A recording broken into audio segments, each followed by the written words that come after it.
They said the humans would never reach Orion's gate. They were wrong. I was there. I am Kareth of the Veiled Dominion, war analyst 5th Fleet, and I witnessed the day humanity broke every law of warfare, every boundary of sanity. We believed we understood them. We were wrong.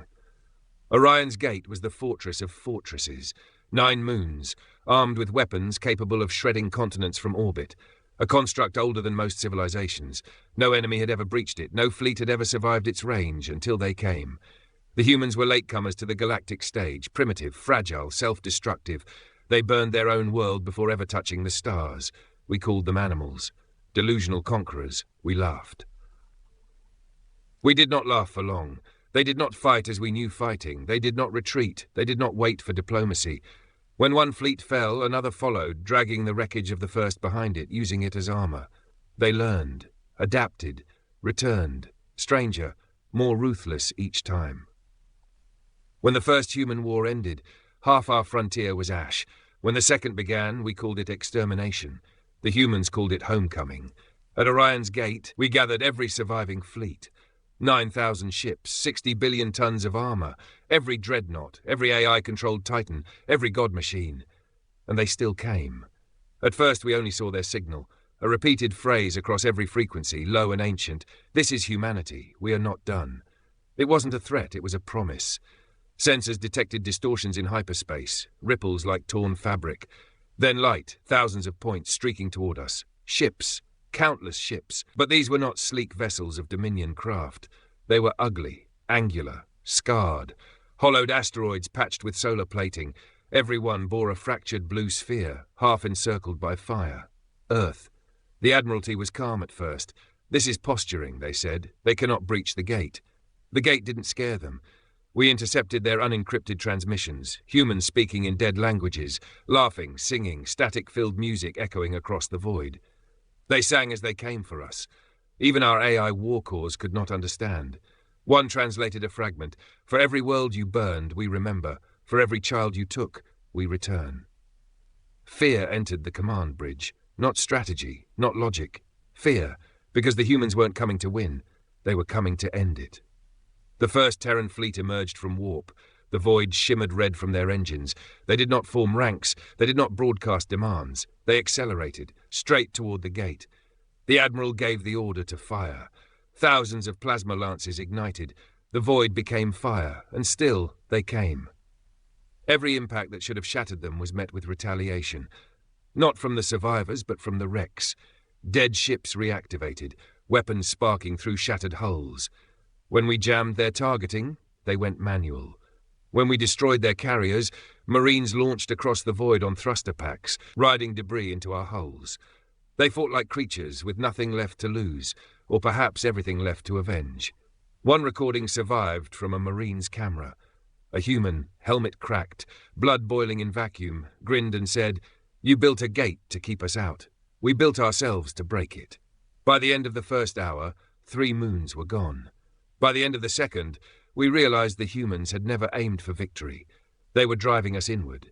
Every move, every suicidal charge, forced our remaining ships toward the gate's heart.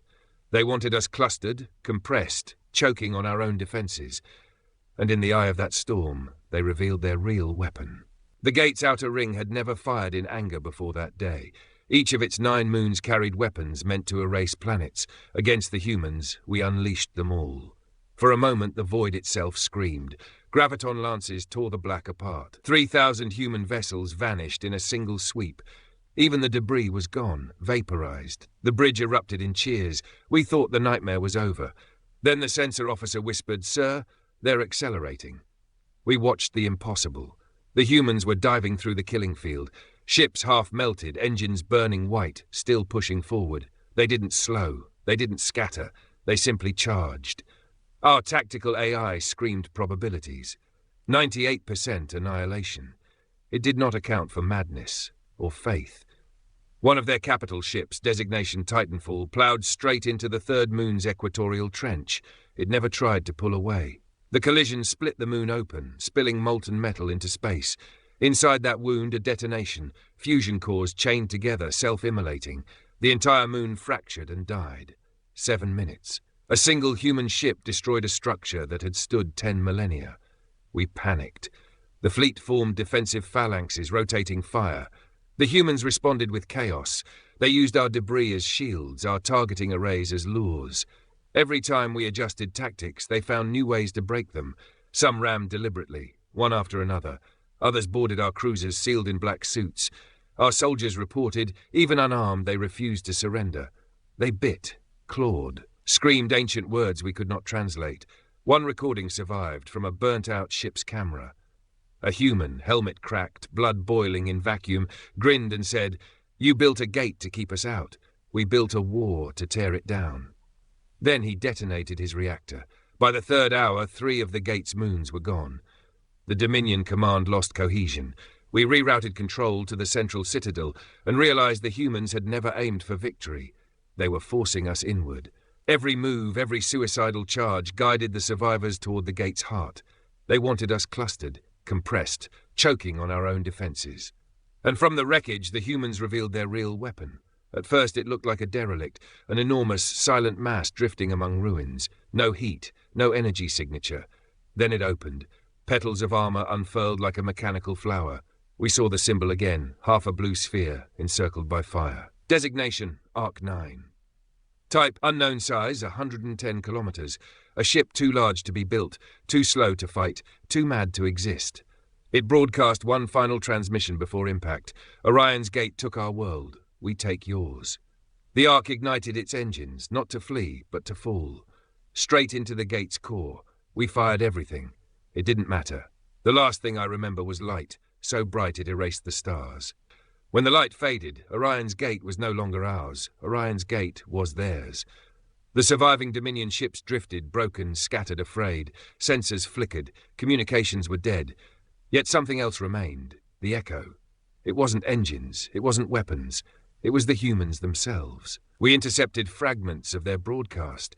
Recorded signals from vessels we thought destroyed. Some garbled. Some horrifyingly clear. We are here. Always.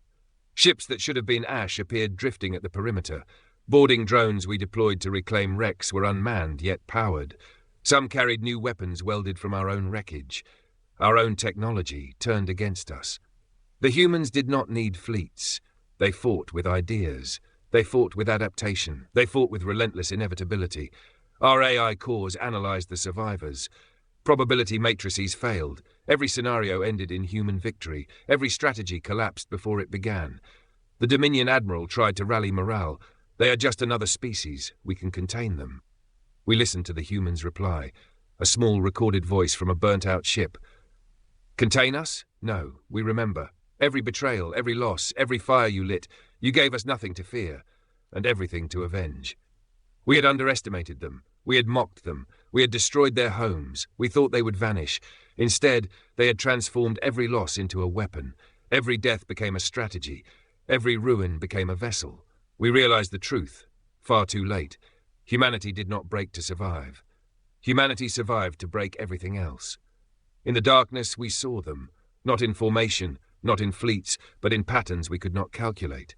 Ships appearing where none should be, engines lighting in impossible sequences, a wave of men and machines flowing like water.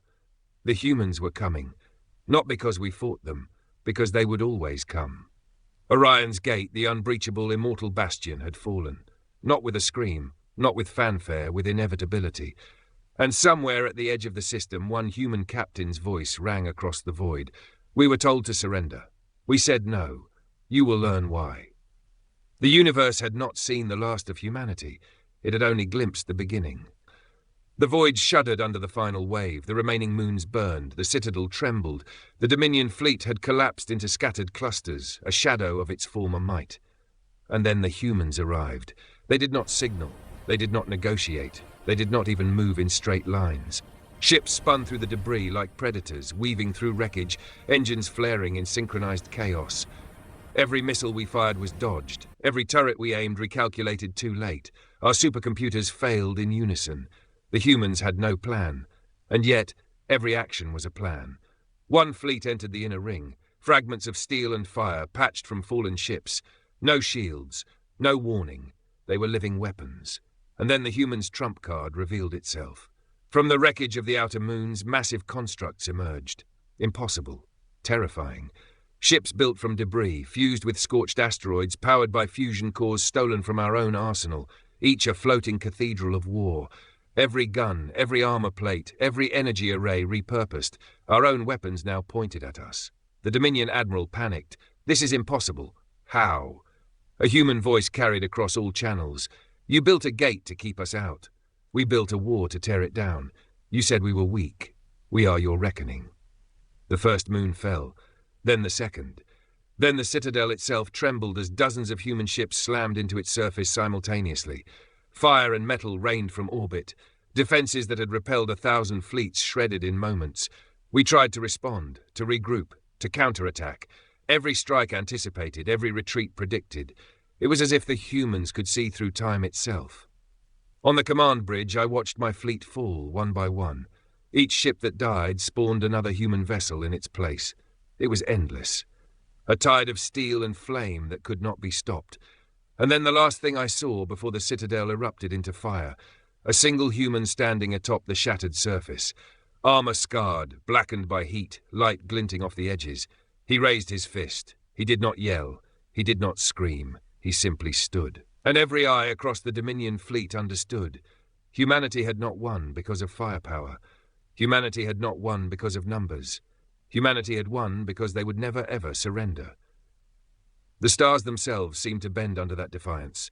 We trembled, we fell, and the humans, they came anyway. When the dust settled, Orion's gate no longer belonged to anyone. The Dominion fleet had scattered into ruins. The moons orbited as shattered fragments.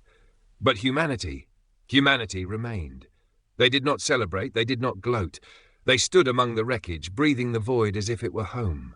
We could not comprehend it. We could not imagine it. We only knew what we saw. A species written off, scorned, mocked, hunted, and yet they had triumphed. Some survivors whispered in fear across the remnants of the Dominion. The humans, they are not to be challenged again. And we knew it. Humanity was more than war, more than strategy, more than chance. They were inevitability. Even centuries later, stories spread across the stars. Of the siege no weapon could halt, of defiance no calculation could predict, of humans who would always come. And so a legend was born, fear and admiration intertwined, a truth echoed in every star system. The humans do not surrender, the humans do not yield, and the humans will always come.